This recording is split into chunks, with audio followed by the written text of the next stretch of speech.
We believe the turbulence that we face today is a reflection of the unfinished business, the questions we haven't answered properly. In 2015, all the nations of the world got together and agreed on a global plan of action through Agenda 2030, through the Paris Climate Accord. The entire global community joined forces to act in concert because at that time we realized that nobody could do this alone, individuals, groups, single country. We were all in this as one. Causes of violence and turbulence in the world. It's really about power and influence as against principle. There been a severe reversion from cooperative international relations back to the Cold War mentality of competitive militarization. You have situations where internal conflicts are being fed by external powers. Wars never turn out the way their architects intend. They always have unintended consequences. In 1990, 35 years ago, the number of displaced people in the world was 40 million. Today, it's more than 110 million people displaced.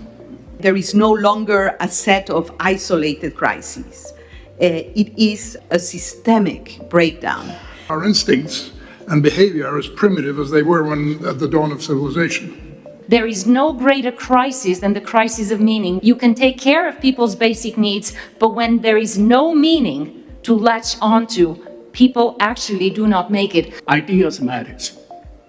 Because in the past, for countries in the global south, in general, they were taught to look at what the advanced countries have and they do not have.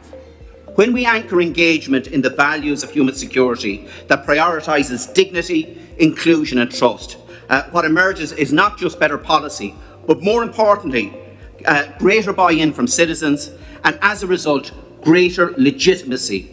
Civil society and private sector are finding solutions to problems that once threatened humanity. We have the means to build a better world. The question is whether we have the collective will to do so together and to overcome the fragmentation that threatens our future. We are on the edge, but yes, the solutions to go back to safe planetary boundaries are available here now. A UN system that has a greater concentration of perspectives from women, from indigenous communities, would be a successful new trajectory. Today, some of the most important domains of sovereignty are not just territorial, they are digital, they are networked, and they are transnational. This is not a technology shift. This is a civilizational shift. Everything we knew before is about to be destroyed. Absolutely everything. Water is increasingly a strategic resource comparable to energy and critical materials. If we want to understand how climate change is reshaping our world, we should look at water. Because water is where climate change becomes real for agriculture, for cities, for economies, for societies, for all. Facing global challenges may be also an opportunity for new progressive globalism. Climate change could be considered as a modern war. And it's a very particular war because we are on both sides. We are the ones causing climate change, and we are the ones at the same time who are trying to tame climate change. We are dependent on human evaluation and human judgment. This is not a conversation. This is the moment to act. Everything's happening because human beings are not perfect. We are imperfect, unfortunately, and everything's coming from that fact. Ending violence requires interruption and compassion, as Kailash Satyarthi has been explaining to us. Conflict and violence must be prevented and treated like epidemic. We are witnessing a structural rupture in the system that had governed our world for the last 80 years. Every decision which is not made taking account the human nature will lead to a failure. There are conflicts between identities. Each nation has an identity. What means identity? That's the freedom to be different and it's the freedom to be respected. What is the selection advantage of a human being facing these challenges? It is the capacity that we're able to tell each other the right story.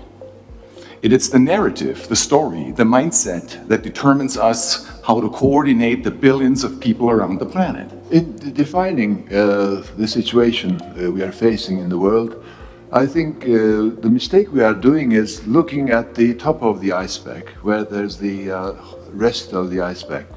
And this is causing wrong evaluations and wrong policy directions. Teaching young people how to communicate effectively by looking real people in the eyes, shaking their hands, and having an inquisitive mind about others, and to occasionally look up from their phones, is one of the biggest skills we can teach our youth today.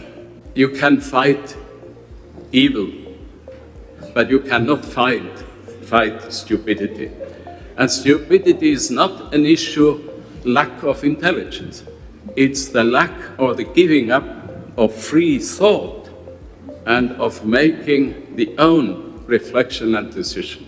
We should think about sovereignty, human sovereignty over artificial intelligence. I'm optimist enough to think about our capability to limit ourselves in using and developing systems of artificial intelligence. What is clear now is that it will be a very rough transition, and the turbulence will be a hallmark of it. If we are not aware and conscious of what is happening, we are victims. But if we dig to the root cause, we have not elevated human consciousness, shared it with each other to create a unified force that allows us to evolve to something that is a better version of our species.